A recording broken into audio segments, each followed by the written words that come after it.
馬太福音說什麼？第24章，注意末世徵兆。門徒問耶穌：什麼時候有末世的徵兆？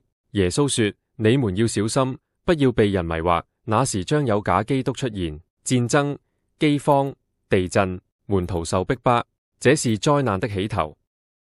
你們看見先知所說，那行毀壞可憎的站在聖所，猶太人要逃到山上，那是空前大災難。日月無光，星辰墜落，人子帶着能力和大榮耀，在雲中顯現，差天使吹大號，將選民從四方聚集。從無花果樹學個比方，枝子發亂長葉，你們就知道夏天近了。挪亞的日子，人們吃喝嫁娶，不知不覺洪水就來了。所以你們要警醒，因為你們想不到的時候，人子就來了。